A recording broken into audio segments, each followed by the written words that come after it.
The Radical. Fundamental principles of freedom, rational self-interest, and individual rights. This is the Yaron Brook Show. All right, everybody, welcome to Yaron Brook Show. Thanks for joining me tonight. Appreciate it. Hope you're having a fantastic week. It's today is what? It's Wednesday, and yeah, my week's going well, and yeah, I'm excited. Next week I'll be in Cornell, Michigan, 2 talks in Michigan, and then in Cincinnati at Xavier University. You can find information about all my talks on yaronbrookshow.com/events, I think, or just go to yaronbrookshow.com and you'll figure it out. All right. Yesterday, live streamed my talk that I gave at Columbia University. They wouldn't let me come and do a live talk there because of COVID restrictions. This COVID stuff continues to just drive me nuts. I don't talk about it on the show because it's just frustrating, and I feel like I'm just repeating myself over and over and over again. But I do want to say a few things about it today.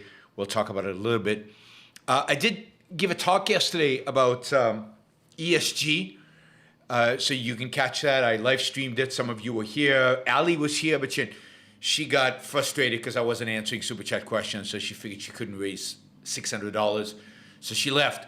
But tonight, we are going to raise $600 because Ali is here, and Ali is all excited. She was ready to go yesterday, so she's got that revved up energy for today as well. You know, I hope you guys participate by asking lots of good questions. $20 and above gets priority. $50, $100, $200, $300 gets even super priority, even greater priority. So hopefully you guys will participate at the higher levels. We got Minute Horror, who's started us off with a $10. And then we've got some questions from last night, which I wasn't answering, but they did make some contributions, so we will get to those later as well. I just had one. So we're going to talk about today, we're going to talk about vaccines a little bit quickly. We're going to talk about billionaire tax, this Democratic proposal. It's now off the table, but it was an interesting proposal while it lasts. Interesting in the very, very negative way. We'll talk about the whole Democratic economic agenda that's floundering in the Senate and in the House, particularly in the Senate, but even in the House, it's got problems. We'll talk about inflation, and we'll see where else we take it. And of course, we've got a ton of Super Chat questions, so we'll cover those as well. You know, one thing you can do to help the show is go to your Twitter account right now and just let the world know that I'm on live. Maybe we can get some additional people to come over. So just press share on this YouTube channel and Twitter, and you know, maybe we can get some additional people to show up and get engaged. All right, just a leftover from yesterday. So if you remember, those of you who were there, one guy wanted to push back against you know, the whole climate change stuff that I was saying, and I was arguing that catastrophic climate change was probably not going to hurt that much, and there's probably not going to happen, and the climate change wouldn't hurt, particularly wealthy countries. And he came back and said, "Well, wait. It's not going to hurt wealthy countries, maybe, but it's going to hurt. It's going to hurt poor countries. Poor people are going to be really hurt by increasing CO2 and therefore increasing temperature, and they're the ones who are going to suffer most."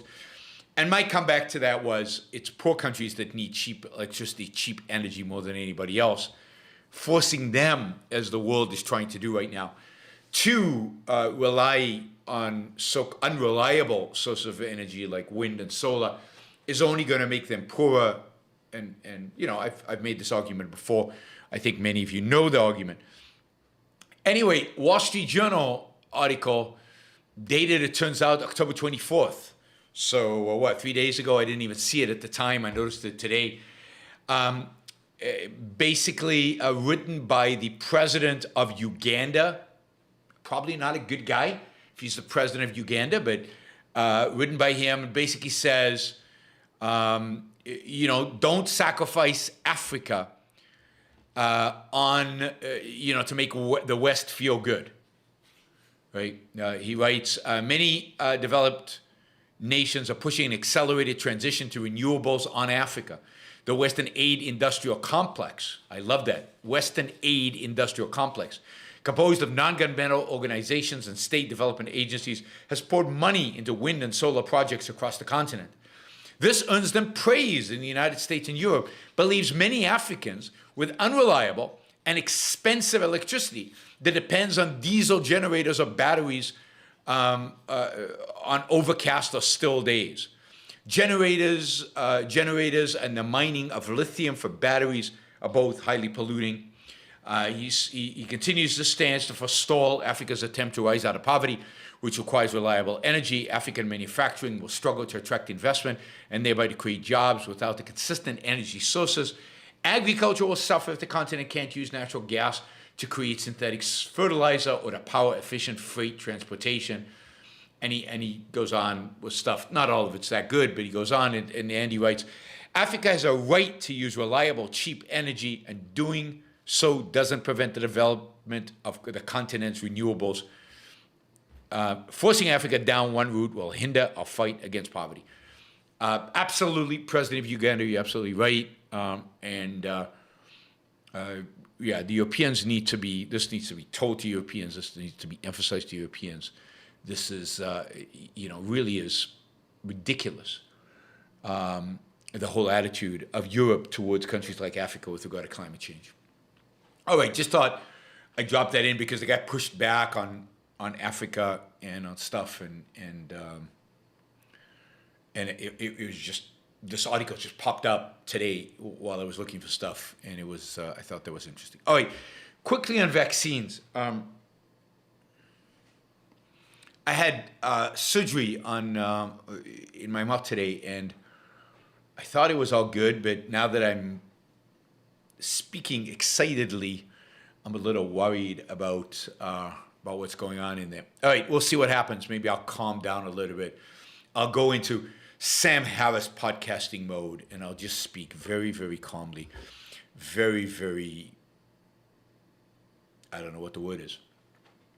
So let's talk about vaccines. I don't know if I can be calm and talk about vaccines. So the reason this came up, it comes up all the time, every time I have to show my stupid vaccine card, my vaccine passport. But it came up today because my wife, I think you know my wife, I've told you that she's had COVID. She had COVID in December. And then in, I think it was March, April, she got vaccinated with Pfizer, two jabs. Mainly she did it because she wanted to be able to travel, and she realized that to travel, she was going to have to be able to prove that she was vaccinated. So she got vaccinated, luckily, because indeed, to travel outside of the United States, you've had to have vaccination, and now she can travel. She has them. So she had COVID in December. She's been vaccinated twice. And she's in Israel, and I think I've also told you that in Israel you have to get an antibody test because they don't trust your vaccine stuff. So today she had the antibody test, and she got the results.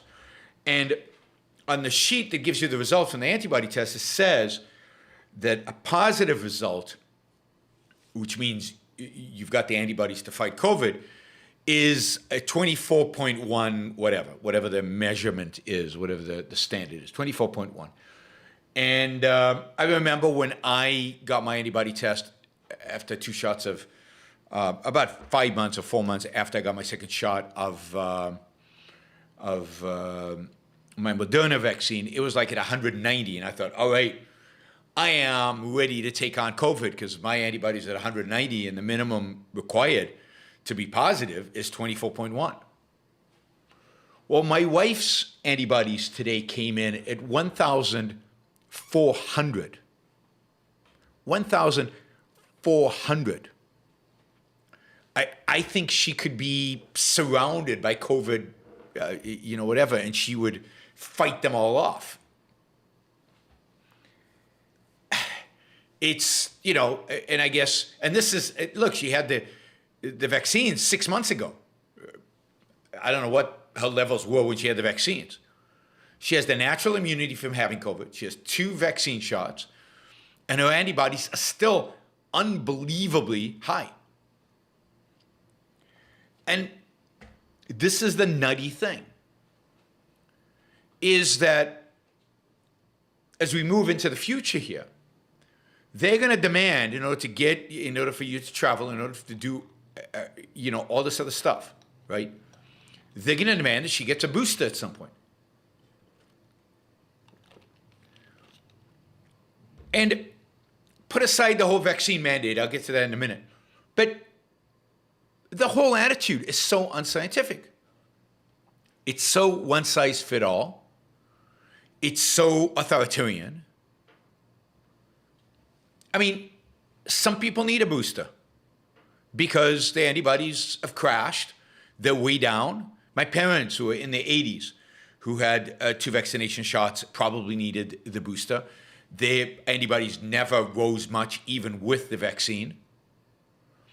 They're in their late 80s. If they get it, they're probably not going to survive it. Yeah, boost them up.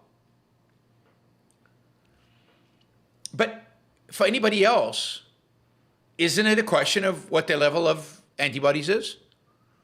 If it's high, they don't need a booster. If it's low, maybe they do.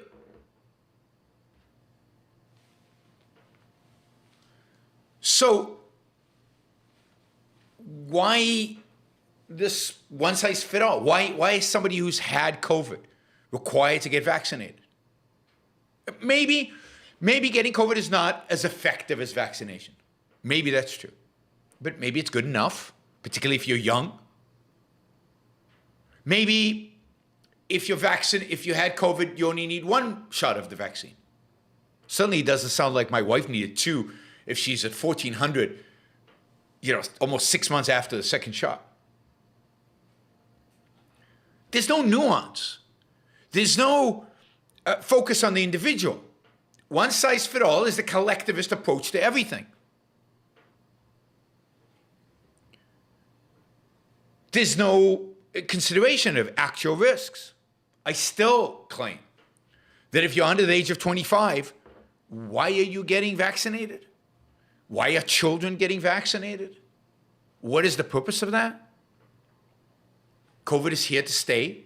It's going to be an endemic disease. Are we all going to be expected to get vaccinated every year? Why? When if you're under the age of 25, for sure, probably even under the age of 40, it's less deadly, significantly less deadly for children, by the way, than the flu. What are you protecting against exactly? I mean, the FDA is now approving the vaccines for children. I mean, it's fine to approve the vaccines for children, but it's going to be mandated by school district after school district after school district. Why is anybody thinking this through? Now, granted, the vaccines are not very risky, but there's some risk. Heart inflammation, particularly for young people. What's the risk reward? And who gets to decide what the risk reward is? It's not clear the risk reward is positive for young people. Not at all. Not at all. Not based on the statistics I'm seeing in terms of the risk for young people. And the statistics I'm seeing about the risk for young people from COVID have not changed since the statistics we saw out of China in March of last year. This is a disease of old people and people with comorbidities. It's a disease of old people and obese people. And it's insane to treat young people as if they're old, to treat fit people as if they're obese, to treat everybody the same. It's the same thing with masks. I go to university campuses, and kids are wearing masks. They're all vaccinated. And on top of the vaccination, they're wearing masks. Why? It's just insanity. It's meaningless. It's stupid. I mean, I know the authorities are requiring it, but the students are going along. I think I told you in my debate on socialism with Wolf, the one thing that got a real chuckle and a real, they really got the kids upset was when I suggested that they shouldn't be wearing masks at the talk. They thought that was outrageous.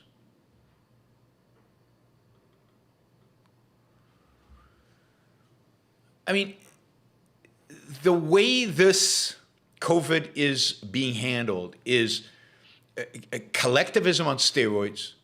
We've talked for decades really now about individualized medicine, about customizing medicine to the individual, to his genetics, to his particular circumstances, to what he needs, and not treating everybody the same. COVID is being the exact opposite. COVID is being the repudiation of the idea of individualized medicine. We're all the same, no matter our risk factors, we're all treated exactly the same. And then on top of that now, not only is the culture just accepting that, now we get mandates, whether it's, now they want OSHA, Biden asked OSHA to propose a plan to force all large companies that have more than 100 employees to vaccinate. I mean, OSHA is about workplace safety. Workplace safety associated with the employer not putting hazards in the way. It's not about whether people are vaccinated or not, carrying a disease or not. OSHA has no authority to do this. I doubt this will pass constitutional muster with the Supreme Court. We'll see. But, OSHA shouldn't exist. Put that aside. But the idea of again, one size fits all companies, no matter where they are, no matter what the circumstances, no matter what their workforce is like. Private companies can decide to do what they want. Although I've seen these tweets, God, that are comparing a company requiring its employees to get vaccinated with a company requiring the employees to have sex in order to get the job. Like they're comparing it to what's his name, to Weinstein, the film producer, who would have sex with actresses, kind of coerce them into having sex with him in order to get parts, right? Now, granted, if that's all Weinstein had done is kind of negotiate, right? Tell actresses that they had to have sex with him in order to get parts, he would have been deemed a scumbag, but he wouldn't have gone to jail. He's gone to jail because he also raped them, groped them, molested them. So he did much more than just tell them to sleep with him so they could get a part. That would make him a scumbag. But to compare the two, to compare a vaccine that has no risk, or has almost zero risk, with rape, is sick. Absolutely sick. To compare an employer mandate, which is trying to keep employees safe. You might not think that this actually keeps them safe, but the goal is to keep them safe. That's why a private employer would do this, with the goal of humiliating, subjugating, raping, or forcing yourself on your employees. To compare those two things is sick and insane and is an expression of a lack of ability to think. The risk is very minimal. And again, you can quit your job, you can leave, but think about the motivation of having the mandate versus the motivation of somebody trying to force you to sleep with them when they know you don't want to. God. It's like the left comparing hunger to violence. It's like the left saying you can't be free on an empty stomach. It's comparing things that just are non-comparable. And you would think people would know better, but I guess not. Anyway, it's a crazy world, and the vaccines, unfortunately, have turned out to be less effective than we expected when it comes to spreading COVID.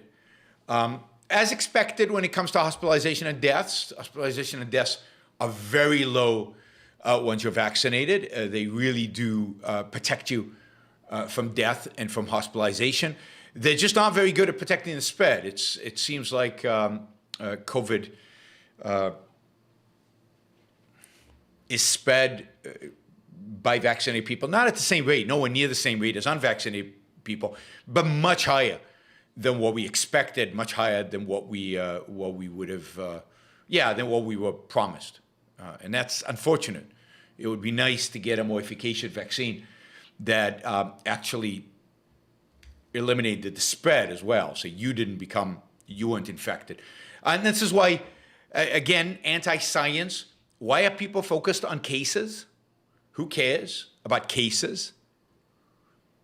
We should stop reporting cases.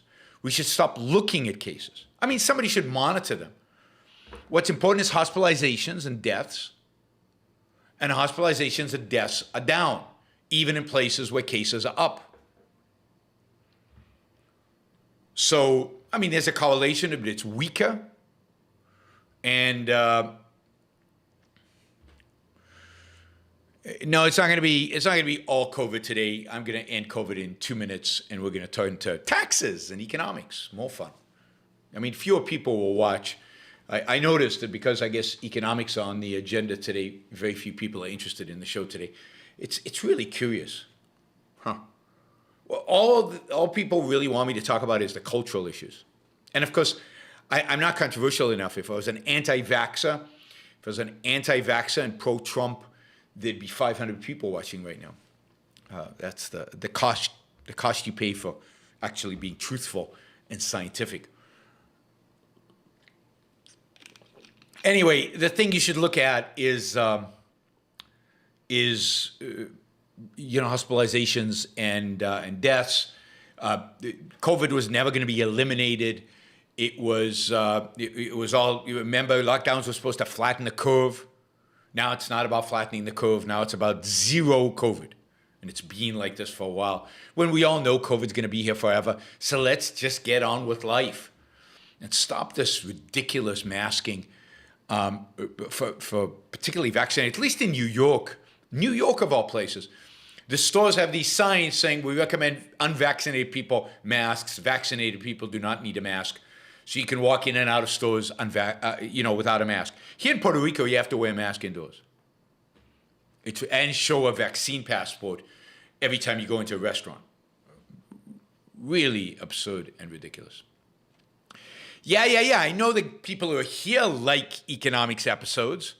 And I know Stefan likes art episodes. But the fact is that you guys are in the minority. Because of 27,500 subscribers to Yaron Brook Show, only about 100 are here right now. And when I talked about cultural phenomena, it can get up to much higher than that, right? You are the tiniest of minorities. All right. I'm not saying masks don't work. I'm saying masks are unnecessary. Unnecessary in this world we live in. And again, unless if I was 80-something years old, maybe I'd wear a mask. If I was unvaccinated, maybe I'd wear a mask. But if you're young and healthy, stop it. Just get on with life. Let's get on with life. Enough. Yeah, I know Stefan is an oppressed minority. All right. Let's switch topics from one form of collectivism to another. From the Biden administration's absolutely ridiculous COVID policy, which is just as politicized, unfortunately, as Trump's was, and almost as pathetic, not quite as pathetic, but almost as pathetic Let's move to Biden's pathetic economic policy. Cook says, hope you get a debate, Robert Wright. Yeah, there's been a challenge put out there. It wasn't by me. It was by this debate website, a debate website that's been set up. They put out a challenge on Twitter for me to agree to debate Robert Reich and for Robert Reich to agree to debate me. I hope you guys will go to Twitter and retweet this. If we're going to get Robert Reich to debate me, we're going to have to put some pressure on him. The only way to put pressure on him is a lot of people kind of asking him to debate. Money goes to charity, I think, from the debate.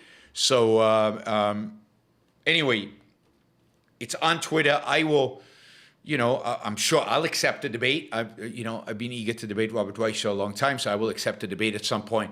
But please retweet it. Please support it, the effort to get this debate done.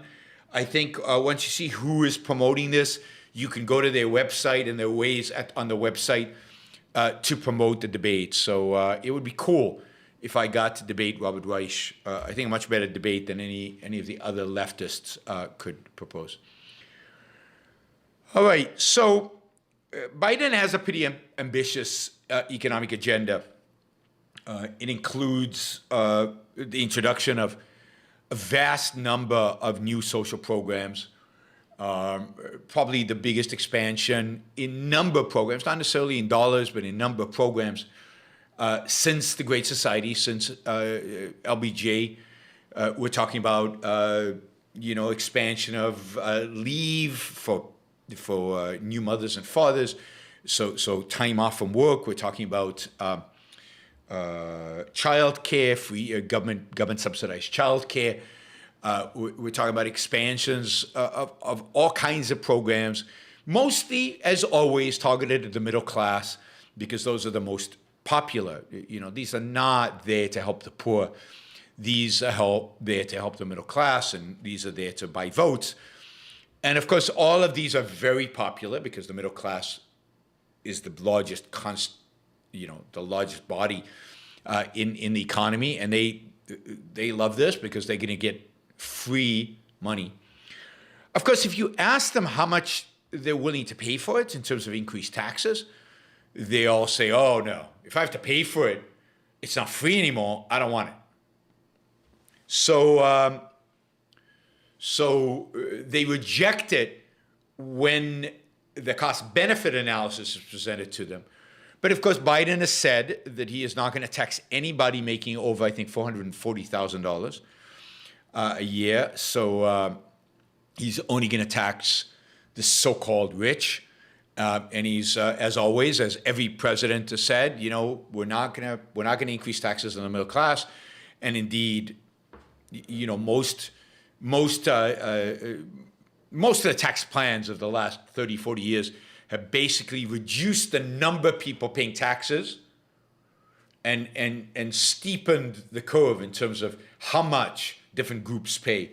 Indeed, if you just look at income tax, and maybe that's not fair, but if you just look at income tax, the United States has the most progressive tax system in the Western world, much more progressive in terms of the rich, so-called rich, pay a much higher percentage of all income taxes than in any other country, much higher than in Scandinavia, much higher than in Sweden, in other places. Now, if you include all taxes, then the percentage that the wealthy pay drops, but it's still significantly higher.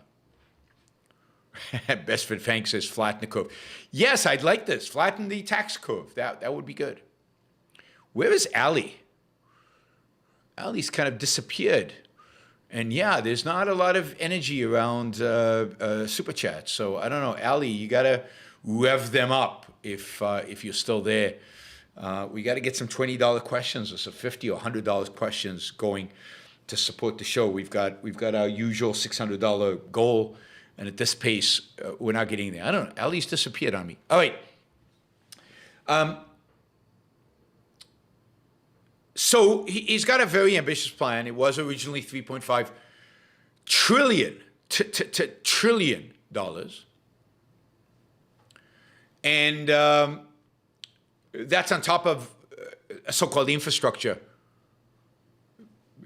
bill that's also close to $1 trillion, and which is, a significant increase in the deficit. It would represent a significant increase in government debt, and a significant increase in just the role of government in the economy and the growth of government in the economy. So,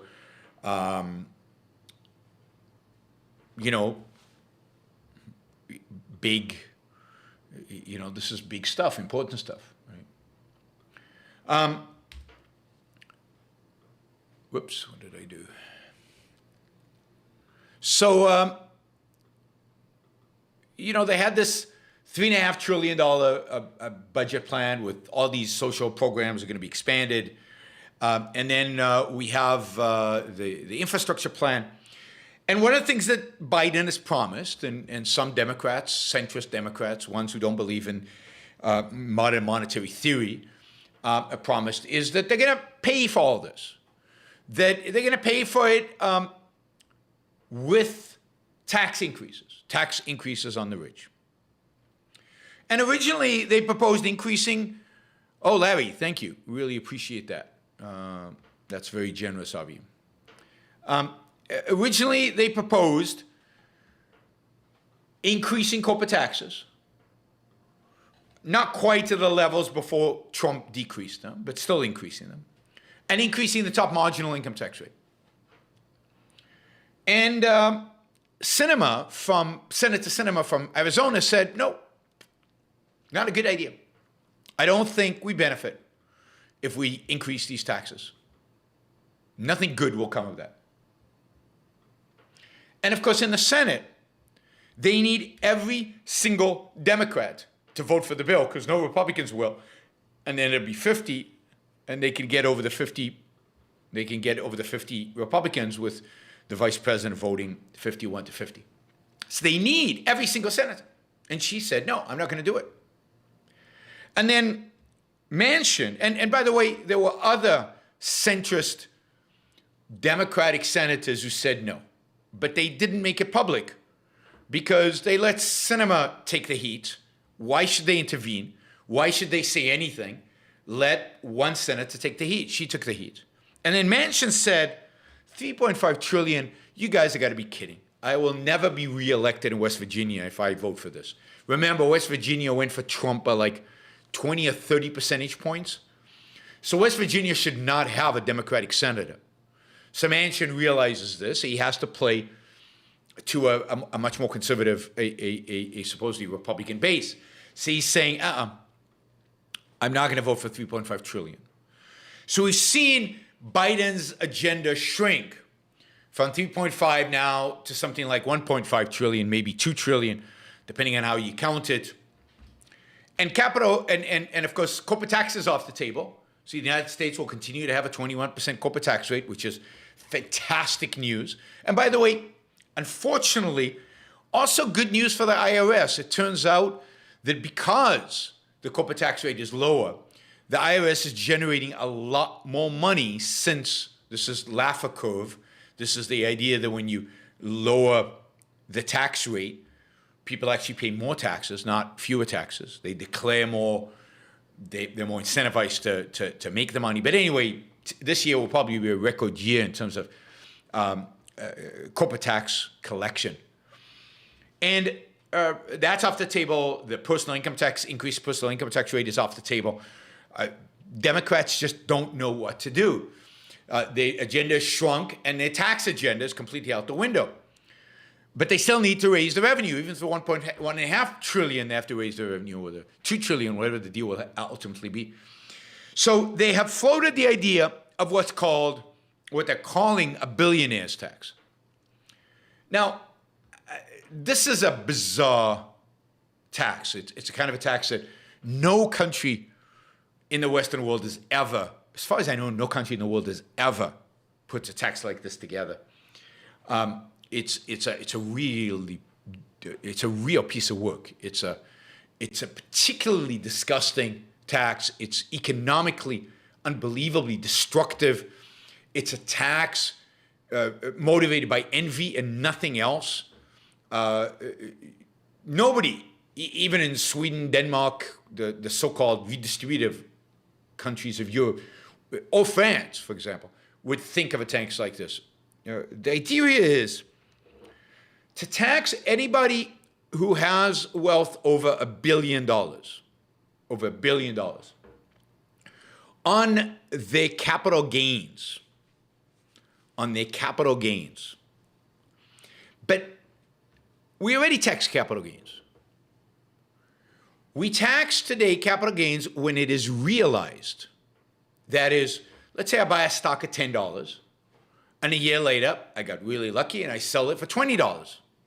The $10 that I made, that gets taxed. But let's say I bought a stock for $10. I sell it the next year for, I sell half of it next year for $20, right? I only pay the capital gains taxes on the part that I sold. Half of it is what's called unrealized. I've made money on that investment, but I haven't realized it. I haven't sold it. I haven't cashed out. Take Elon Musk, for example. Elon Musk founded Tesla. He still owns, I don't know, let's say 25% of Tesla. Tesla is worth, I don't know, last I saw, just to round numbers up, $1 trillion. Elon Musk, because he owns 25% of Tesla, is worth $250 billion. But Elon Musk has not sold, let's assume Elon Musk has not sold any shares of Tesla. So he hasn't paid any taxes. Remember, on this $250 billion. Remember that he didn't buy the shares. His basis of the shares is very, very low because he got them when the company was founded, for the most part. So he has a capital gains of $250 billion, but he's not going to pay any taxes on them until he starts selling the shares, until he starts divesting them, selling them. And this is why people complain about billionaires, that they have so much wealth, but they pay so little taxes, because they don't pay taxes on that wealth. And if the wealth grows, but they're not realizing it, they're not selling that stock, they don't pay taxes on it. And that pisses off a lot of people. So what this bill would have done is basically placed about 25% tax on unrealized capital gains. So for example, what they would have done with Elon Musk is they would have said, okay, you got in at zero. It's now worth $250 billion. We're going to tax your $250 billion at 25%. Suddenly, Elon Musk is going to have a tax bill of $70+ billion. Actually, the actual math turns out that Elon Musk, under the proposal that the Democrats have, would have had to pay $50 billion in taxes in 1 year, in the first year of this bill. And then afterwards, only the incremental increase taxes on that. $50 billion in taxes. Now notice, it would have been a tax that only 700 Americans would have paid. Not every year, just the first year. And then every year, it would have been determined by how much Tesla stock would go up. The more it went up, the more he'd pay. But in the first year, he'd have to pay $50 billion. Now note that if you're the Waltons, Sam Walton's children, and you've inherited stock in Walmart worth billions and billions of dollars, and Walmart stock has not done that well since you inherited it, and maybe you've already sold some of it off and you've diversified, and it's in real estate and it's in all kinds of other projects and it's in all the other places. Notice that you would actually pay very little money, even though you're a billionaire, but you would have very little unrealized capital gains. So this is particularly going to hurt the nouveau riche. It's particularly going to hurt the owner, entrepreneur, who's built his company up and is now worth more than $1 billion. It's particularly going to hurt entrepreneurs, successful entrepreneurs. Now, how is Elon Musk going to get $50 billion to pay the tax? He doesn't have $50 billion lying around. Well, he's going to have to sell his shares. His ownership in Tesla will go down significantly, which is not good for anybody. It's not good for corporate governance. It's not good for Tesla. It's not good for Elon Musk. And the government's going to take it. And instead of $50 billion being, in a sense, in Tesla, think of the price pressure when you're trying to sell 25% of the stock in a company, what that would do to the price. And now the government has it to waste on its social programs. I mean, talk about highway robbery. Talk about highway robbery for 700 people. I mean, I don't know how this is constitutional. I don't know how this is not discriminatory, disgusting, abusive. Makes no economic sense. It's completely destructive economically. Every dollar you take out of a billionaire's pocket is a dollar that's not invested. It's a dollar that's not used for productive means. It's a dollar that now, in a sense, is working to slow economic growth, not to expand it.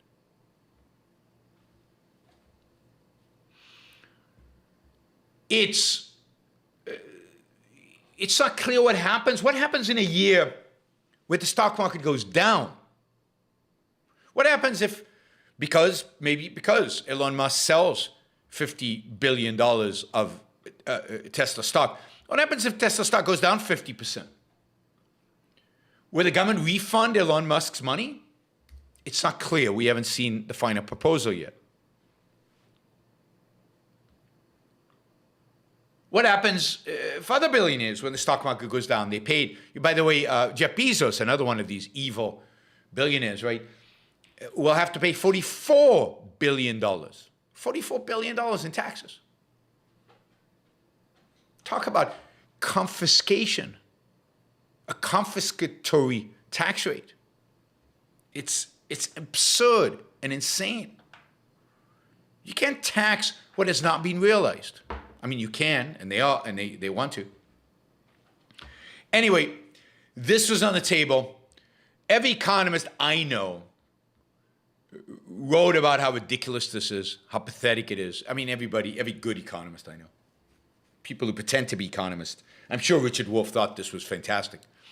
So did, I don't know about Paul Krugman. Paul Krugman, hard to tell what he would have thought of this. The whole thing was just insanity. Now, you have to give some of the senators and House members credit. Some Democrats in the House said, we can't vote for this. This is insane. It probably can't pass constitutional muster, as if they care. And this is just stupid policy. And they basically vetoed it. Mnuchin in the Senate said no. And now it's off the table.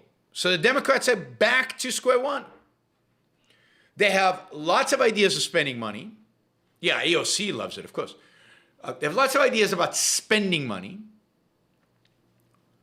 But they promised, and some of them want to fulfill that promise, surprisingly enough. They promised to also raise taxes, to make it, quote, revenue neutral. And they can't figure that one out. So the latest proposal is, I'm just giving you a heads up, warning, to tax, to increase, to have a 3% surcharge, an extra tax of 3% on anybody earning more than $10 million. So instead of a billionaire tax, this is now a millionaire tax. It's only 3%, so it's significantly lower than what it was before. While this is horrible, it's probably significantly less damaging economically and certainly less stupid economically.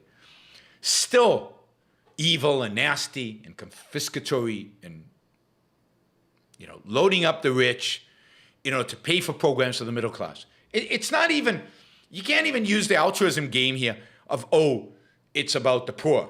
No, these are all programs that are meant to help the middle class. So let's screw people who are incredibly successful in order to hand out free primary school education to a bunch of parents. Elderly care, all kinds of stuff like that at the margins, increasing all the social programs in every direction. And of course, one thing by the way, this is true of the capital gains tax, the unrealized capital gains. The idea was, it was a billionaire tax. But what happens to all billionaire taxes? Do you remember the alternative minimum tax? I forget when it was passed. It was passed a long, long time ago. And the alternative minimum tax was supposed to make sure that some of the richest Americans, a small number, in the thousands, of rich families who weren't paying taxes because they found all kinds of loopholes. The alternative minimum tax was a way to get them to pay at least some kind of minimum. And it was just a few hundred families. Today, I think almost half of taxpayers pay the alternative minimum tax. It ensnares everybody. The income tax, when it was passed in 1914, constitutional amendment that Congress passed the first tax, was very low, and only 7% of Americans paid income tax. That was 1914. Within 2 years, as President Wilson prepared us to go into the dumbest war ever, World War I, it was expanded to include almost all Americans. So never believe that a tax will stay a billionaire tax. Then it becomes what about the guy who makes $900 million? Well, and if he's get taxed, what about the one who makes $500 million or is worth $500 million? And hey, what about the $100 million guy? And look, why don't we just tax the whole 1%? What about the top 10%? And soon the middle class are paying taxes on unrealized capital gains. Every tax proposed where they said, oh no, only the rich will pay, has always been expanded, and the definition of rich has always been expanded. So let me just say how thankful I am to Senator Sinema and Senator Manchin. How thankful I am to the centrist Democrats in the House, there are not a lot of them, but the ones who are, for stopping these insane proposals. Yeah, this is Ron Wyden's, I don't know how you pronounce it, the head of the Finance Committee in the Senate's proposal. He's the senator. Thankful to all the senators, Democrats as they may be, who have resisted this insanity. It's nice to see that the Democratic Party is not a monolith of nutty progressives. They're still bad, but at least not a monolith of nutty progressives. EPA says flat tax already. You're not going to get a flat tax. Nobody is incentivized to provide a flat tax. Note that Republicans stopped talking about flat tax, that Trump was never for a flat tax. Republicans are not for it. Never have been. Right? So, happy to see proposal after proposal after proposal defeated. It would be great if Biden's agenda gets killed by the infighting within the Democratic Party, just like repealing Obamacare was killed by the infighting within the Republican Party and the lack of leadership from the White House. It would be good to see the Democrats following suit. And as I've told you many, many times, my favorite balance of power in Washington is gridlock. And one of the great tragedies of the Republican, of Trump, was that he managed to lose the Republicans the Senate, which I thought was pretty safe for Republicans. Luckily, we still have Manchin, who's kind of a half Republican, and Sinema, who's somewhat leans on economic issues in the right direction. This is all good. The real enemy is government spending. So what I'd really like to see defeated is any spending plan that the government proposes. I think something will pass. I think Democrats will coalesce around some smaller bill, and they will get it passed by the end of the year. They have to do something next year. Is midterms. Nothing happens in Congress during midterms because everybody's afraid.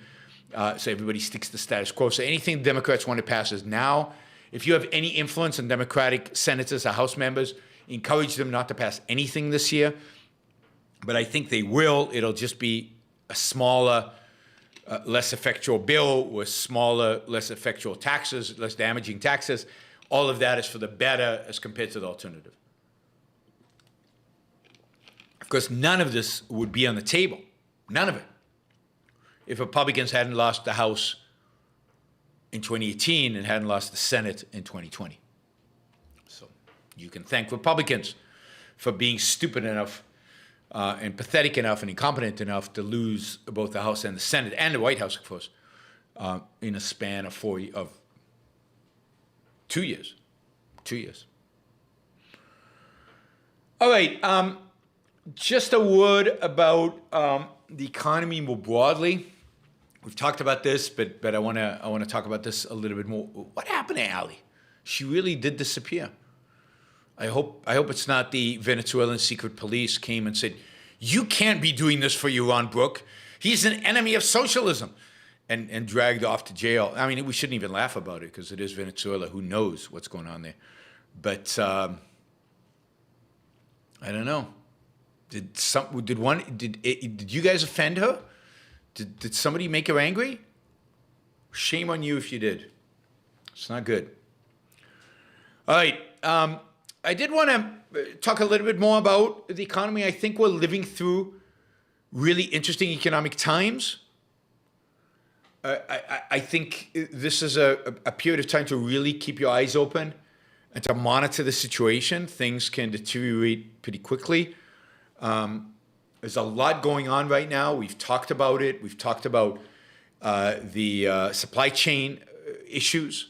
Generally, right now, what we're seeing across the board is supply problems.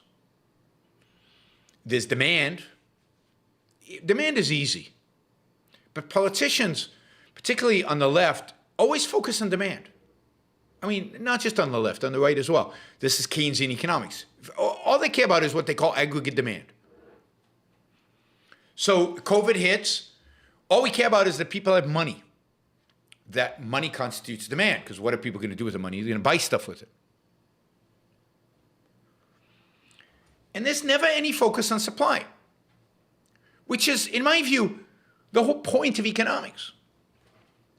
The whole point of the field of economics is to study supply, to study production and trade, which is supply. Demand is what is easy and self-evident. Demand is people have money, they spend it.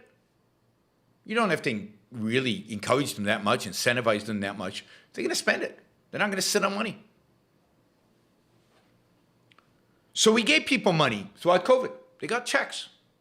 We paid them not to go to work. Indeed, we stopped them from going to work in many cases. We prevented them from working. So demand is there. Huge amounts of demand. There's demand for goods. Americans are buying at a higher rate than ever. They're buying stuff, not using services, but they're buying stuff at the highest rate ever. And there's massive demand for employees. But there's no supply. The goods are not there. You want to buy stuff? Can't get it.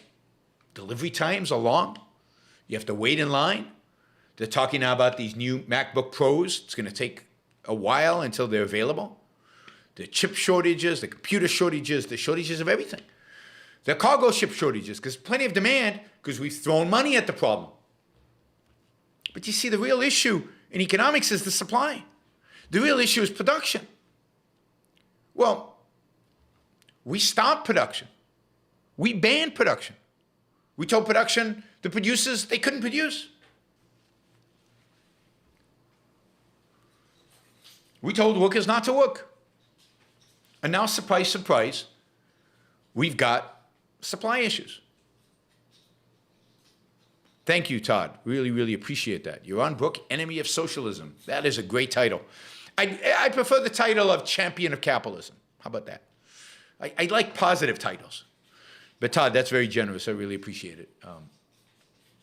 I don't know where we are today. We're way short of 600, but with Todd and Larry, you know, I guess we're in decent shape. We're probably, you know, somewhere around 300, maybe a little less than 300. But so there's still room for growth, guys. There's still room to ask $50 questions, $100 questions. Still room to support the show at higher levels. Anyway, so the real interesting thing that's going on is this continued focus on the supply. There's continued, you know, focus on all government cares is about giving people stuff. Again, look at Biden's bills. They just want to give them more stuff. But actual stuff needs to be created, needs to be produced, needs to be supplied, needs to be delivered, needs to be exchanged, needs to be traded. Supply chains are a whole art, science.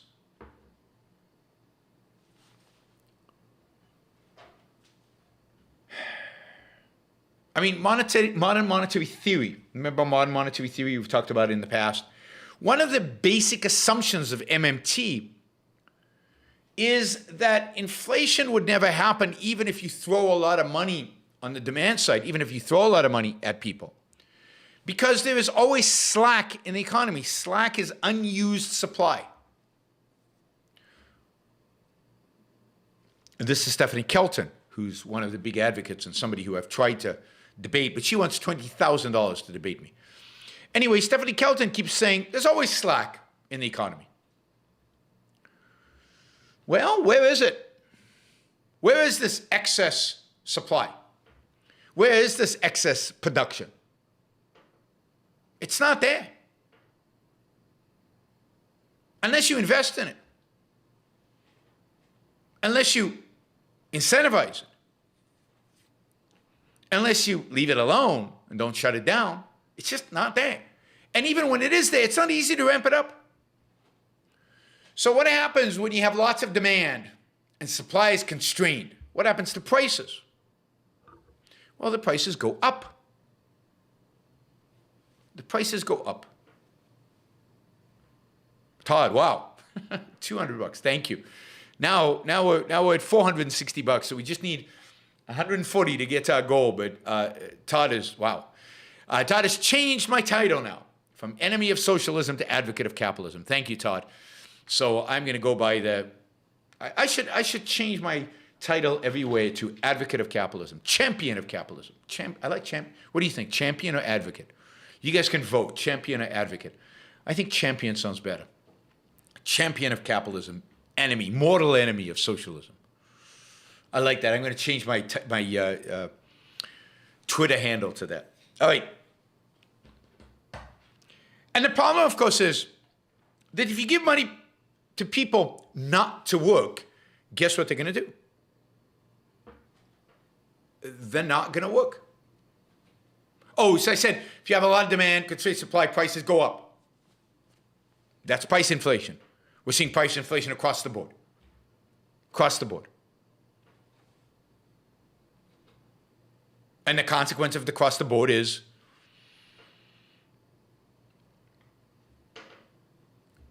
lower standard of living for all of us. We're stuck with dollars. They're not appreciating unless, of course, you have Bitcoin, and then you're made. Adrian says I should go by the liberator of the masses. I don't know. Sounds a little altruistic. Kill socialism in a single blow. I like Champion of Capitalism, mortal enemy of socialism. I like that. All right. But the same thing goes for employment. If you pay people not to work, they won't work. And then there's a shortage of workers. Wages go up. Wages go up means product prices will go up to compensate for the higher wages because productivity hasn't gone up. So the wages now are not being driven by productivity increases. They're being driven by shortage of labor because we're paying people to stay home. That raises prices even more, and you get more price inflation. Right now, there are more than 10 million listed job openings. 3 million more than before the pandemic. So there's plenty of demand for goods. There's just not enough people working to supply them. Only 6 million people are looking for jobs. 10 million job openings. Many people have resigned. The Great Resignation is on. As people realize that in these circumstances, wages are going to go up. We'll just wait until wages keep going up. The number of people working overall in the economy has dropped by 3 million from 63% of working age population to 61.6% of working class population.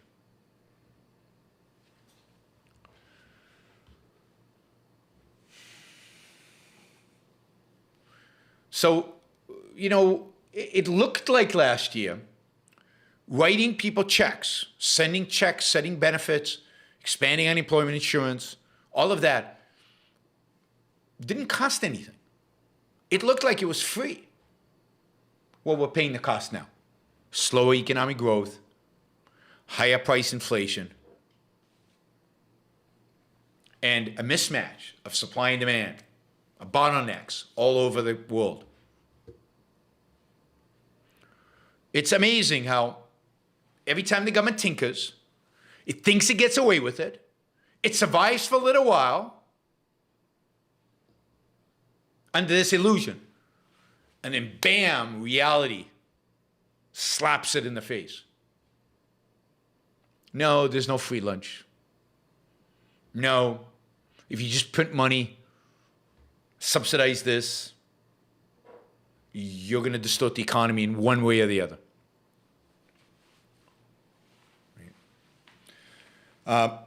Anyway,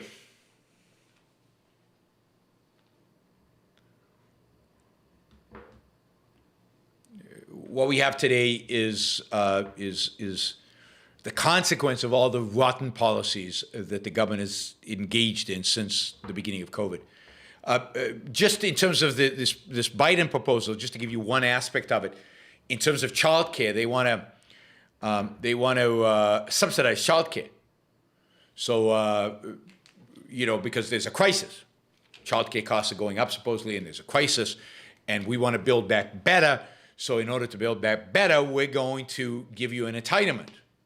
Every family who applies for assistance with childcare will be offered childcare assistance, no matter the cost.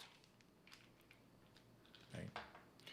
The bill stipulates that childcare workers will be paid as much as elementary school teachers, which is $69,930 a year. Even though current average childcare worker gets $25,510 a year. So basically the bill is going to raise the cost of childcare by 2.5 times. And who's going to pay for it? The government, which means all of us, through taxes, through more debt, through lower economic growth. Nobody cares. I mean, fact is, even you guys don't care. I mean, I don't know, you guys, some of you guys don't care because, Republicans don't care. Trump didn't care. Economics, that's boring. We're much more interested in talking about bathrooms for transgender. If I did a show on something related to bathrooms and transgender people, there'd be many more people watching. I could talk about CRT all day, all night, but talk about actual economic stuff? That's a snoozer. That's uninteresting. That's boring. Unbelievable. Unbelievable, the world in which we live. Right? Anyway, we're going to be a lot poorer because we don't take these things seriously. Right? Think about what's happening in climate change. Well, all of us are focused on CRT. The world is turning against fossil fuels in a way that it hasn't in past decades. Even though they made a lot of noise, they haven't done anything. They're starting to do stuff. It's starting to happen. And where are we? Worried about the transgenders. We're killing fossil fuels. We're disincentivizing oil production. There are massive quantities of natural gas all over the world, in the Mediterranean, in the UK itself. Of course, in the United States, many places, from Pennsylvania down to Texas, all the way to California. Huge, massive, untapped reservoirs of natural gas. And yet, there is a shortage. Supply shortage, plenty of demand, but another supply shortage. Why? Because we haven't invested in infrastructure. We haven't invested in fossil fuels. Why? Because we were told that it's bad and it's evil, because Exxon had 3 board members elected who are board members to Exxon who are anti-fossil fuels. 3 board members were elected. Why is Exxon going to invest in more production of gas when its shareholders are electing climate change advocates to its board of directors?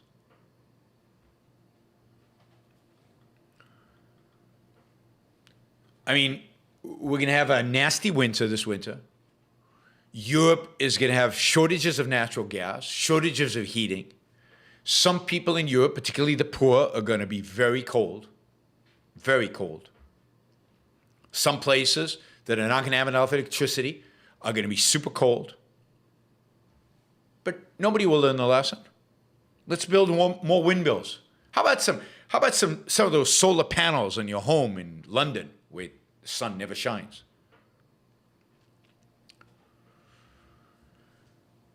If we want to get this economy going, what we need is to unshackle the supply, unshackle the producers. It's easy. How about a bill that bans government from intervening in where housing is being built, that allows developers to build anywhere they can buy land? How about getting rid of occupational licensing? That would increase supply. Occupational licenses reduce supply, reduce production, reduce availability of labor. How about reducing all the labor laws that make it so difficult to hire and fire people? What about the labor laws that require Uber drivers to be categorized as employees instead of contractors? These are the things that make infrastructure expensive. You don't need an infrastructure bill.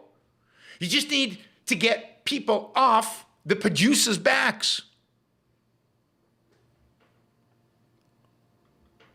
Subways now cost $1 billion per mile. Not because subways need to cost $1 billion per mile, but because of the regulations, the unions, the contracting laws, the stupid, immoral Buy American provisions that Trump and Biden and all of these idiots have put together, the environmental regulations. There's no labor shortage in the world. You're worried about labor shortages? How about opening up our borders to immigrants? The immigrants desperate to come to America. They pay to come to America. Thousands of dollars. That could be your tax. Make it anybody who pays the U.S. government $5,000 can immigrate to the U.S. You'd raise a lot of money that way. Make it $10,000. It's stunning how easy it is to solve the economic challenges that we face right now. And how nobody in the entire political spectrum, nobody is proposing any of this. It's a joke of politics today. Status of the right, status of the left, Collectivists of the right, collectivists of the left. Socialists of the right, socialists of the left. There's no opposition. At least the Republican Party used to be an opposition party. They used to propose things that, okay, we're not ideal, not as good as I. You want to stop some of the bottlenecks in Los Angeles? How about getting rid of some of the zoning laws in LA that prevent containers from being stacked higher than 2 containers, one on top of the other? You know, the Port of LA has such a restriction, or maybe it's Long Beach. Now, I think they've actually done away with that just for now as an emergency measure. But one of the reasons for the backlog and the fact that the ships can't get into the Port of Los Angeles is because there's no way to put the containers, because the containers are stacked one on top of the other. 2 at a time instead of 4, 6, 8 at a time. And you could go on and on and on about the absurdity and ridiculous nature of this. The vaccine mandates, the masks. Can you imagine? I don't know if this is true, but can you imagine working on the Port of Los Angeles with heavy machinery and having to wear a mask? Yeah, productivity would decrease. I mean, the stupidity is, and the lack of any kind of thinking about what the real, again, economics is about supply. Economics is about production. If I had to define the topic of economics, it would be the field that studies production and trade, not consumption. Consumption is easy. Not demand, supply. All right. By the way, I got a lot of that from the grumpy economist, one of my favorite economists, John Cochrane. You can find him at just put grumpy economist in Google and you'll find him. Great read. I highly recommend reading his blog on a regular basis. All right.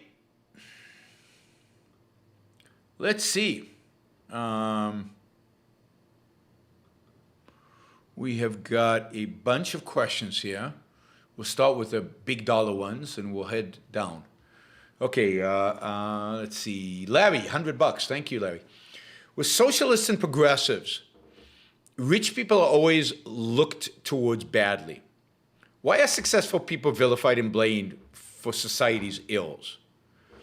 Well, because of envy. And it's not just socialists and progressives. I mean, Trump barely reduced the top marginal tax rate. He actually advocated for increasing it. It's only other Republicans who insisted on it. Generally in our society, the rich are vilified. And the rich are vilified primarily because the rich are viewed as, I wish they were, but viewed as self-interested, selfish. How do you succeed in life? By focusing on you, by being ambitious, by working hard, by making it, by trying to make your life better, by being self-interested. That's how you succeed in life. And everybody knows that. And there is a deep moral resentment, which I think at the end of the day is at the heart of envy, that comes from altruism. Remember, altruism says your moral duty, your moral responsibility is to serve others, to live for others. Self-interest is immoral by its very nature, according to altruism. So rich people are immediately immoral. Their success taints them. So yes, you can say envy, but envy doesn't explain anything. Not enough. Why? Why is there so much envy? Because that is the product of, ultimately, it's a psychological product of altruism. So the reason at the bottom of this is altruism. And the reason they can get away with it. Why is there nobody objecting?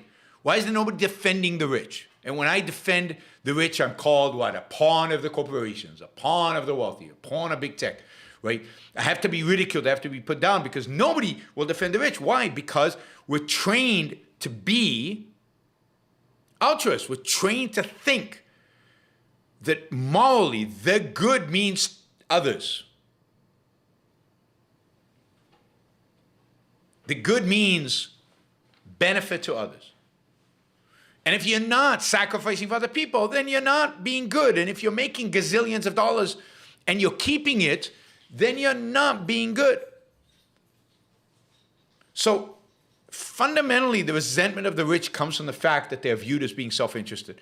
And we hate and resent self-interested people because of the morality of altruism that dominates our world. Thank you, Frank, for reminding me that they call me a bootlicker. That's very nice of you.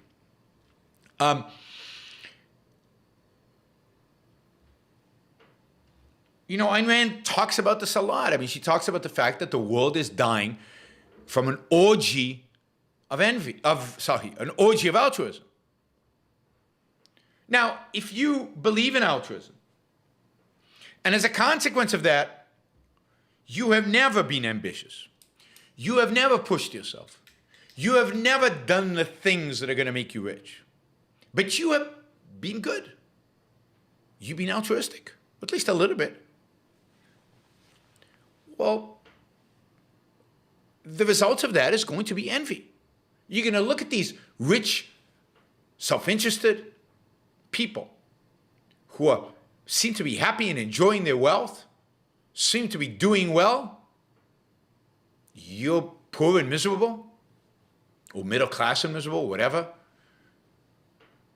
Because you've been an altruist, because you've been a good altruist, you're miserable. And you feel envious. You hate them. What do you hate them for? For being self-interested, for being successful, for being ambitious. That's why Ayn Rand defines envy as hatred of the good for being the good. Not the good by the standard of altruism, but the good by our standard. It was Vosh who called me a bootlicker, but I've seen it all over the place, including from people on the right who, when I defend big tech, I see the same kind of terminology. So, Larry, that's why. They hate the rich for their success because it's immoral in their minds, because of the morality of altruism. And that breeds envy, and envy is hatred of the good for being the good, which means hatred of self-interest, hatred of success, hatred of production. All right, let's see. We have a couple of $50 questions. Here's one. Alex asks, you're right to talk about the importance of economic issues, especially conservatives won't. Yeah, they won't. They don't talk about it. But I think it's wrong to minimize the cultural issues. Take a look at Biden's executive order on gender equality and equity and equality. It's all outworn reality. Yeah, I know. And I talk about those issues all the time.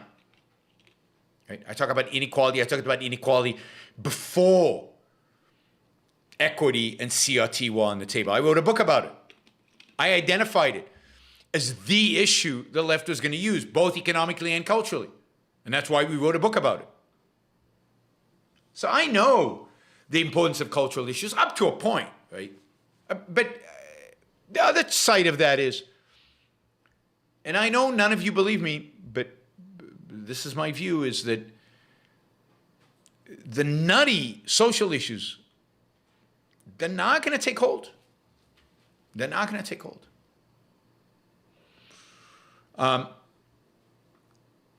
Yeah, gender equity and equality is disgusting and a disaster, what he's proposing.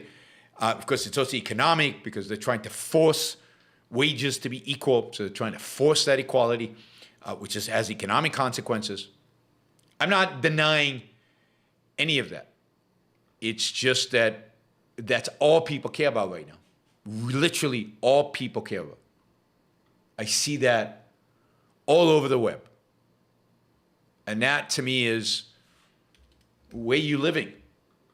And it's also a consequence of being relatively well off. Relatively, God, I can't even talk. That's because my face is still a little numb from the surgery I had earlier today.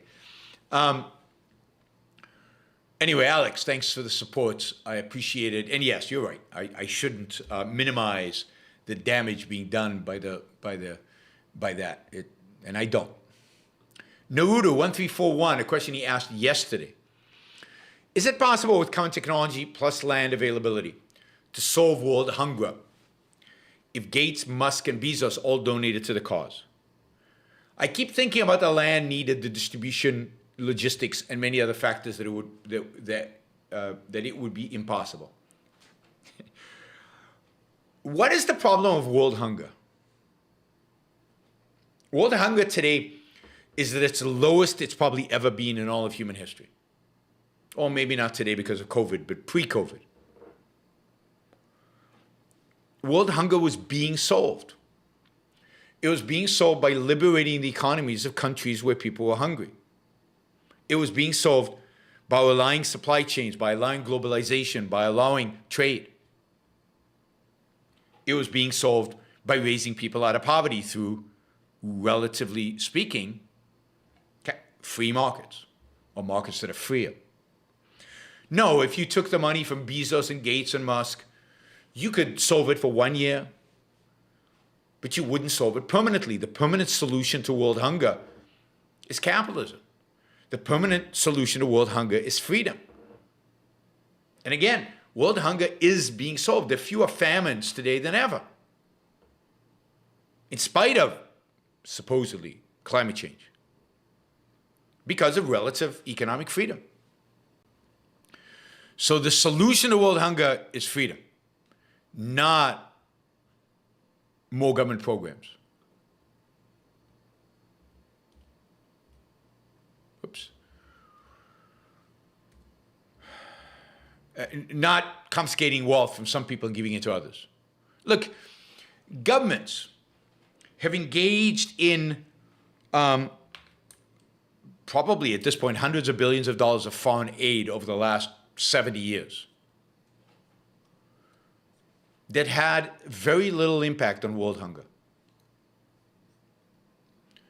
A little bit of capitalism, a little bit of freedom in places like Asia has had an unbelievable impact on world hunger.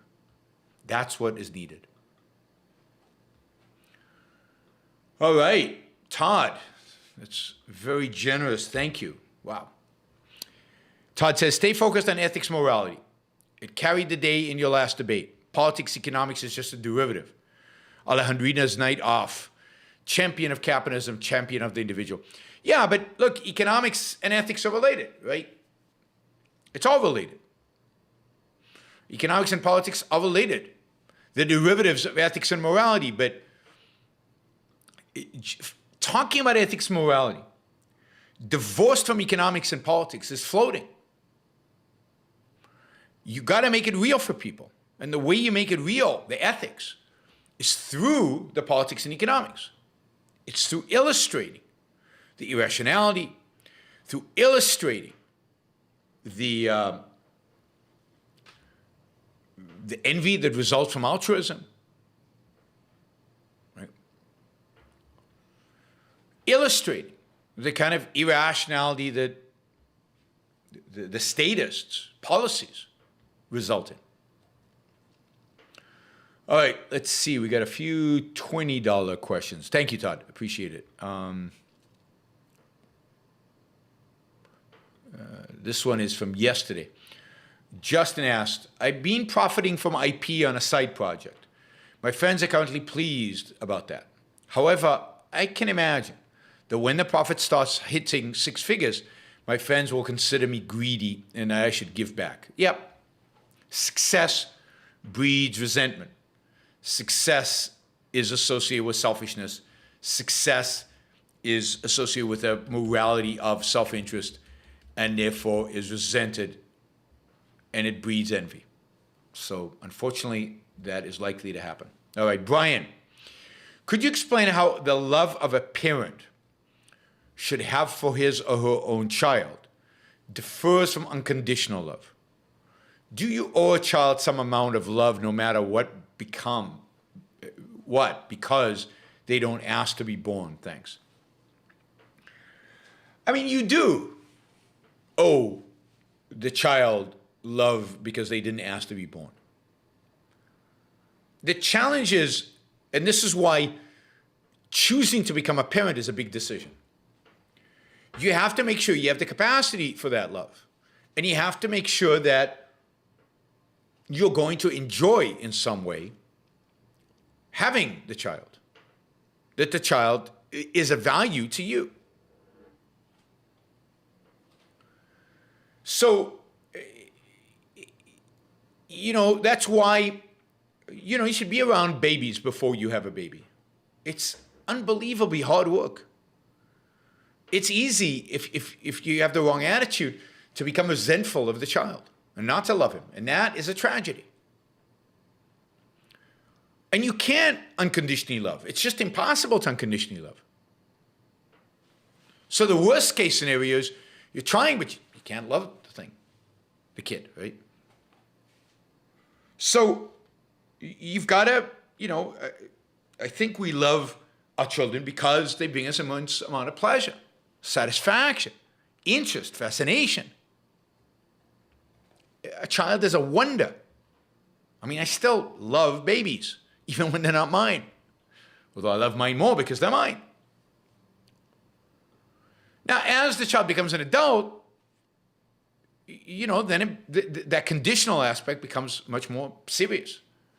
Because now they're making their own choices, they're their own human beings. You're in a position to judge them, and you don't owe them anything anymore. Up until they're 18, you owe them. You owe them something. You owe them bringing them up to the best of your ability. And part of that is to love them, because it's an important part of the parent-child relationship.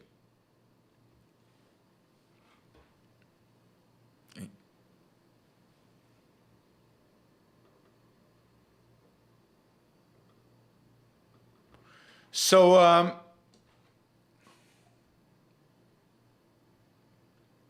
yes, the fact that they did not ask to be born, the fact that you are committed once you have them, this is why I'm pro-abortion. I want you to have every opportunity to change your mind.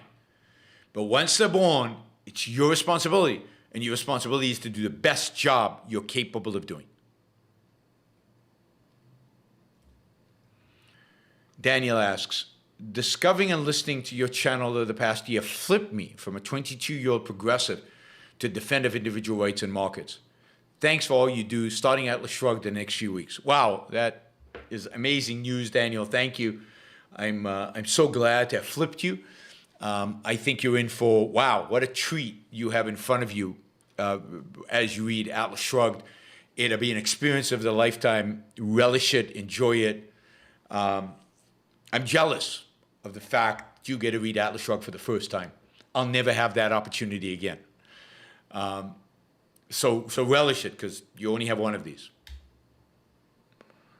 Let's see. I think there was another $20 question. Yeah, Capitalist Nick, Canadian dollars, but we count them here.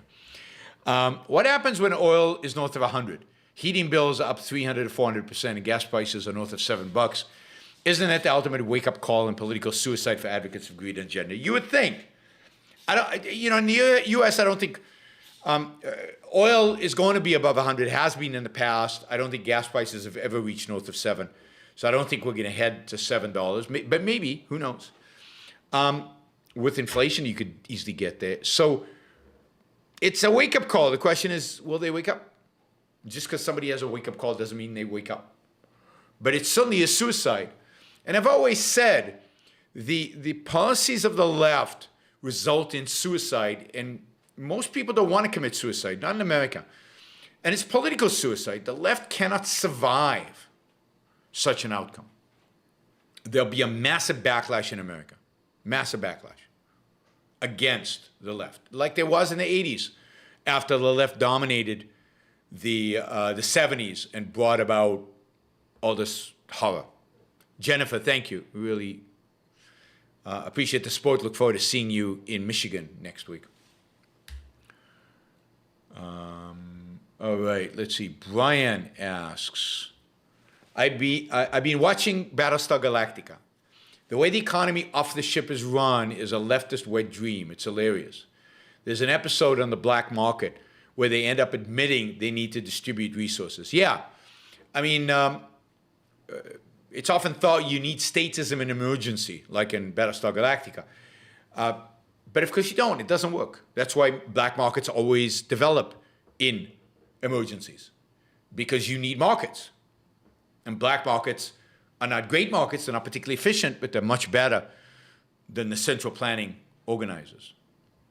By the way, Battlestar Galactica has, I think the first 2 or 3 seasons are really good, and then it goes downhill fast. And by the end, the show sucks. So I don't want to, I really enjoyed it for a while, and then it gets weird. And then when it tries to resolve the weirdnesses, it goes nuts. All right, let's do some of the smaller dollar questions, the $5, most of these are $5 and $10 questions. Okay. Nathan writes, this is again from yesterday, I think. If a board sacrifices profit for ESG, why doesn't Wall Street pick up on this, lowering their stock price? It would. Ultimately, it would. Ultimately, the ESG would cause the company to have lower income. But again, even Wall Street, remember, BlackRock is part of Wall Street. BlackRock is pushing ESG. Even Wall Street, for a while at least, until it manifests in the numbers, can be fooled by ESG, can pretend that ESG does not hurt income.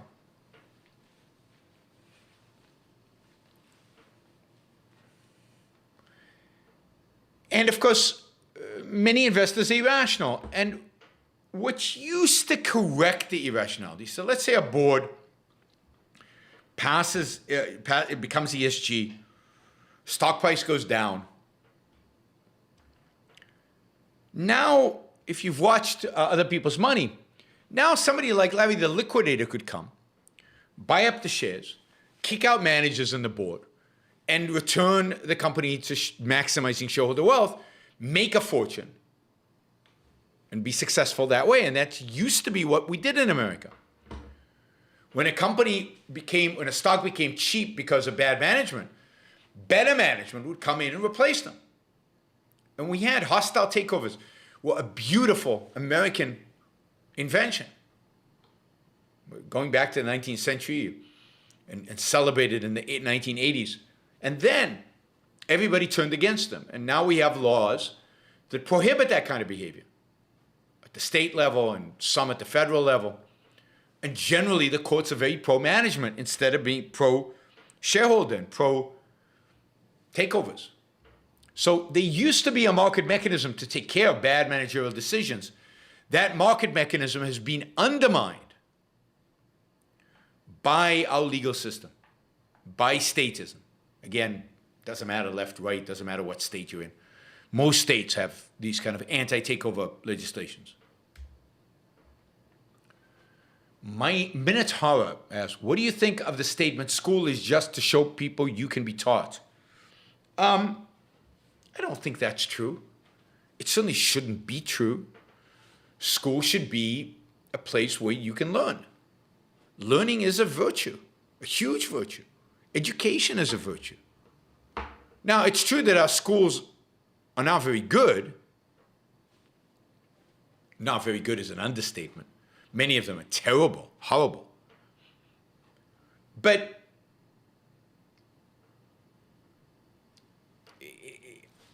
statements like that don't do anything. They don't help. You should want to go to school because you want to learn. You want to get educated. You want to learn things you didn't know.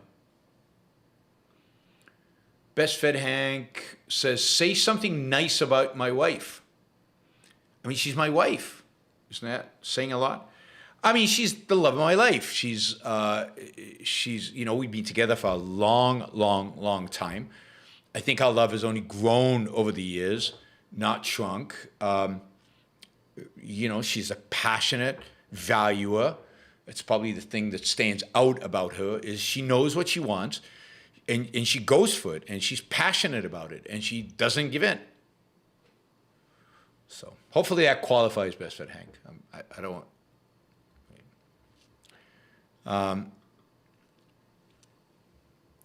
Let's see. Generic Jam. Sorry, I'm a student. Love the show. Oh, I really appreciate that. I know $5 is a lot of money for a student, so I appreciate the support. Ryan says, the only way this ends is once we all live in cardboard boxes. Yeah, that's an end. Not a good end, but it's an end. We can all be in Squid Games. We can all join Squid Games. Pretty bad end. I don't want that end. You need to fight it. Gene says, I watched Other People's Money, loved it. Thanks for the recommendation. Yeah, I love that movie. You should all watch it. Corey, also, I actually have a permanent favorite, one of Leonard Peikoff's. That one being, Why Should One Act on Principle? Yes, that's an excellent talk. I'm going to be talking about why one should act on principle on Friday. Friday's show will be dedicated to principles. And I'll be talking about Leonard Peikoff's essay, Why One Should Act on Principle, his talk about that. I'll be talking about more, an expansion of that. I've got a series of questions that somebody sent me about this that will answer, like when one should not act based on a principle, right? Or when does when one should deviate from what appears to be the principle. So Corey, that'll be, and actually a fellow Australian, Troy, has asked me to talk about that. So that'll be on Friday. Yaron's Rules for Life will be on acting on principle, and it'll be, I'm refreshing by reading Leonard Peikoff's Why We Should Act on Principle, which is one of his great essays and great talks. Florida Nick says, Yaron Brook, legendary champion of capitalism. I'm not legendary yet. We're working on it, right? But we need about 1 million subscribers, and then I'm willing to add legendary. Let's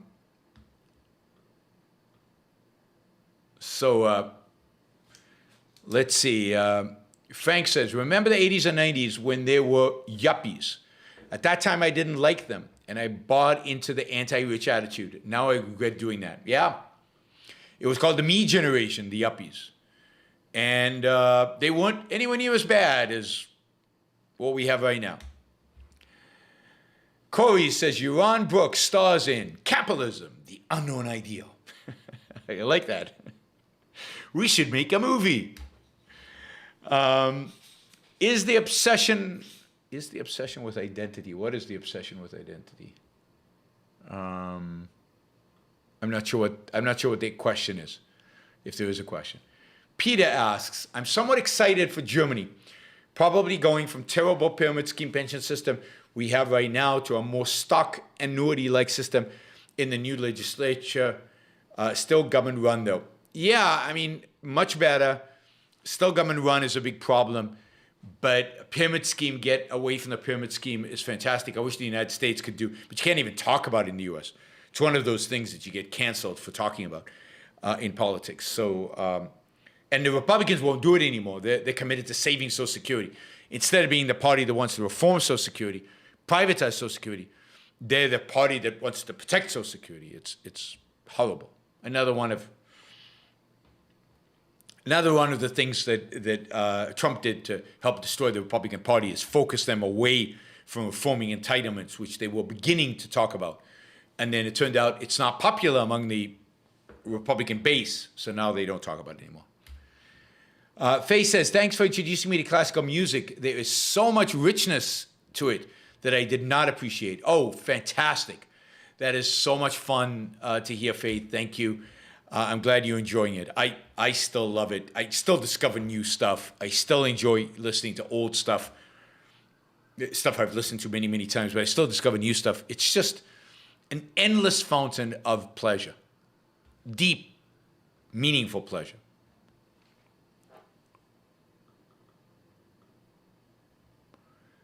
Corey asked, did I get the other super chat about your favorite Ayn Rand talk?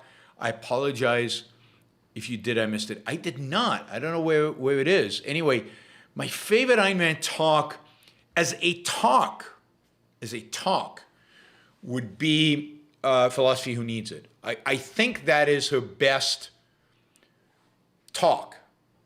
It's written as a talk, not as an article. I think many of her other talks are too dense, too hard. Written as articles, not as talks. Not good verbal communication. So you could ask me what's her favorite essay. That would be much harder. I think the other good talk she gave was the last talk she gave about businessmen, the persecuted minority. But I think Philosophy Who Needs It is my favorite talk. Bree asks, if greed is evil, then why do we let thousands of greedy bureaucrats take all the money, demand more and more? They give some to greedy community activists who also demand more and more and more. Yeah, I mean, greed is not evil. Greed is just wanting more. And yeah, you could argue that bureaucrats are greedy. I'm not sure. I mean, greed is neutral. It depends what you're greedy for and what you do to satisfy that greed. Greed is a single-minded commitment to a particular goal, to a particular value. It could be money, could be something else. Be greedy in love. All right. I think we are done for today. Thank you guys. Really appreciate it. Don't forget, you can support the show here on Super Chat. Every time we do a show, if you're there live, you can do it. But of course, most of you listen to the show not live. Many multiples of you listen to this not live. For you, the best way to support the show, you can applaud the show while you're listening to it on YouTube. You can press that applaud button and make a contribution. But the best way to support the show is through a monthly contribution. You can do it, and I really appreciate it. And very, as a percentage, a small minority of you actually do this. So many of you listen to the show and never don't support it, which is, you're getting something. You want to show value for value. It would be nice, even at $2, $5, $100, $1,000, to show, that you value what you're getting by contributing towards it. You can do it on Patreon, Subscribestar. You can do it on my website, yaronbrookshow.com/support. You can do it on Locals. There are lots of ways in which you can support the Yaron Brook Show. I encourage you to do so. I survive with this show based on your support. So I very much appreciate it. Thank you to all the super chatters today, particularly the ones who did $100 and $200. You guys made it possible for us to reach our goal of $600 today. Every time we seem to find different ways of reaching our goal. But I appreciate the support. I really do. Thank you, all of you. And I'll see you Friday. Friday, we're doing a show on principles. Don't miss it. On principle, you shouldn't miss it. I think it'll be a really good show.